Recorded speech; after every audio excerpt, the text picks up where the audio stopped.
We're going to look now at a particular kind of application that we've sort of left out of the homework. It's come up in at least 3 sections so far in the course, I think 4, and we've just skipped them because I think it's more interesting to look at them all together. And what we're talking about is correlation and regression. And what that is if we have something that we track over time, right, like temperatures in May or gross national product or something. And we graph that in 1980, 1990, 2000, 2010, 2020, etc. And we see a trend. The relationship between the year and whatever this is we're tracking, the relationship between those two is called a correlation, right? They may be following a really strong trend, a really weak trend. We'll get to that in a bit. If I want to try and describe this mathematically, I'm going to use a process called regression, where I say these things look to be fairly close to in a straight line, and the straight line they're fairly close to is that.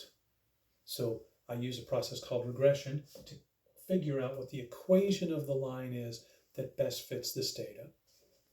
And I'm also going to end up with a correlation coefficient called R, which is going to tell me how good a job of describing this trend that line does.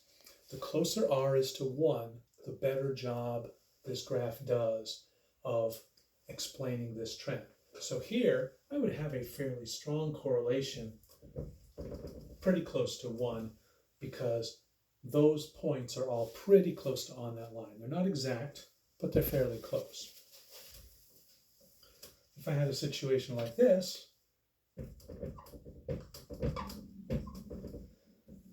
well, that line doesn't do a very good job of explaining that trend, so I would have a much smaller correlation coefficient. Now, the calculator is going to do all the work of finding this stuff for us. I just want you to understand R, the correlation coefficient, tells us how good a job our model is doing. And we'll use that to determine what model is appropriate. We have looked through the semester at linear equations, we've looked at quadratics, we've looked at cubics, we've looked at exponentials. And all of those behave differently, and I've described that as we've gone through, that there are some things that behave like this, some things that behave like that. And we're going to look, if we see a trend that looks like this, I'm thinking that probably isn't linear because it's not straight, it's sort of curving. That might be part of a parabola, it might be a quadratic, or it might be an exponential. I'm going to use this guy to tell me which one it fits best. So I'll find the exponential, I'll look at the R value. I'll try the quadratic, I'll look at the R value there. The one that has a higher R value is the one that's doing a better job. All right, makes sense? I hope so.